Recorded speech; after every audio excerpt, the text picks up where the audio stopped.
എൻ്റെ ദാസന് ശ്രേയസ്സുണ്ടാവും. അവൻ അത്യുന്നതങ്ങളിലേക്ക് ഉയർത്തപ്പെടുകയും പുകഴ്ത്തപ്പെടുകയും ചെയ്യും. അവനെ കണ്ടവർ അമ്പരന്നുപോയി. മനുഷ്യനെന്ന് തോന്നാത്ത വിധം അവൻ വിരൂപനായിരുന്നു.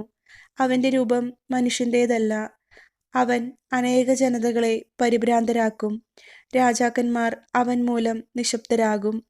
അവരോട് പറഞ്ഞിട്ടില്ലാത്തവ അവർ കാണും, കേട്ടിട്ടില്ലാത്തവ മനസ്സിലാക്കുകയും ചെയ്യും. നമ്മൾ കേട്ടത് ആരു വിശ്വസിച്ചു? കർത്താവിൻ്റെ കരം ആർക്ക് വെളിപ്പെട്ടിട്ടുണ്ട്? തൈച്ചെടി പോലെ വരണ്ട ഭൂമിയിൽ നിൽക്കുന്ന മുള പോലെ അവൻ അവിടുത്തെ മുമ്പിൽ വളർന്നു.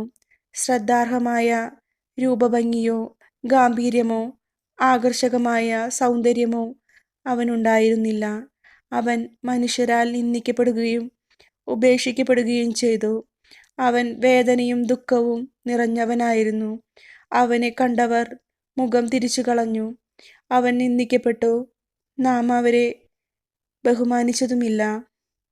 നമ്മുടെ വേദനകളാണ് യഥാർത്ഥത്തിൽ അവൻ വഹിച്ചത്, നമ്മുടെ ദുഃഖങ്ങളാണ് അവൻ ചുമന്നത്. എന്നാൽ ദൈവം അവനെ പ്രഹരിക്കുകയും ശിക്ഷിക്കുകയും ദണ്ഡിപ്പിക്കുകയും ചെയ്തെന്ന് നാം കരുതി. നമ്മുടെ അതിക്രമങ്ങൾക്ക് വേണ്ടി അവൻ മുറിവേൽപ്പിക്കപ്പെട്ടു, നമ്മുടെ അകൃത്യങ്ങൾക്ക് വേണ്ടി ശബ്ദമേൽപ്പിക്കപ്പെട്ടു. അവൻ്റെ മേലുള്ള ശിക്ഷ നമുക്കു രക്ഷ നൽകി. അവൻ്റെ ക്ഷതങ്ങളാൽ നാം സൗഖ്യം പ്രാപിച്ചു. ആടുകളെപ്പോലെ നാം വഴിതെറ്റിപ്പോയി. നാം ഓരോരുത്തരും സ്വന്തം വഴിക്ക് പോയി. നമ്മുടെ അകൃത്യങ്ങൾ കർത്താവ് അവൻ്റെ മേൽ ചുമത്തി. അവൻ മർദ്ദിക്കപ്പെടുകയും പീഡിപ്പിക്കപ്പെടുകയും ചെയ്തു. എങ്കിലും അവൻ ഉരിയാടിയില്ല. കൊല്ലാൻ കൊണ്ടുപോകുന്ന കുഞ്ഞാടിനെ പോലെയും രോമം കത്രിക്കുന്നവരുടെ മുമ്പിൽ നിൽക്കുന്ന ചെമ്മരിയാടിനെ പോലെയും അവൻ മൗനം പാലിച്ചു. മർദ്ദനത്തിനും ശിക്ഷാവിധിക്കും അധീനനായി അവൻ എടുക്കപ്പെട്ടു. എൻ്റെ ജനത്തിൻ്റെ പാപം നിമിത്തമാണ് അവൻ പീഡനമേറ്റ് ജീവിക്കുന്നവരുടെ ഇടയിൽ നിന്ന് വിച്ഛേദിക്കപ്പെട്ടതെന്ന് അവൻ്റെ തലമുറയിൽ ആരു കരുതി? അവൻ ഒരതിക്രമവും ചെയ്തിട്ടില്ല, അവൻ്റെ വായിൽ നിന്ന് വഞ്ചന പുറപ്പെട്ടുമില്ല. എങ്കിലും ദുഷ്ടരുടെയും ധനികരുടെയും ഇടയിൽ അവൻ സംസ്കരിക്കപ്പെട്ടു.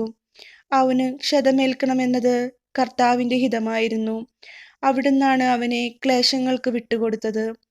പാപപരിഹാര ബലിയായി തന്നെ തന്നെ അർപ്പിക്കുമ്പോൾ അവൻ തൻ്റെ സന്തതി പരമ്പരയെ കാണുകയും ദീർഘായുസ് പ്രാപിക്കുകയും ചെയ്യും.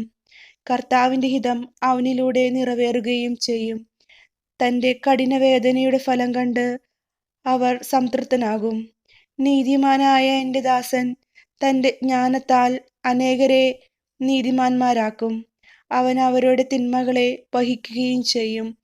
മഹാന്മാരോടൊപ്പം ഞാൻ അവന് അവകാശം കൊടുക്കും. ശക്തരോടുകൂടെ അവൻ കൊള്ളമുതൽ പങ്കിടും.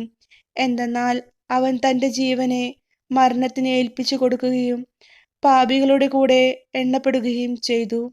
എന്നിട്ടും അനേകരുടെ പാപഭാരം അവൻ പേറി അതിക്രമങ്ങൾക്ക് വേണ്ടി മധ്യസ്ഥം വഹിച്ചു.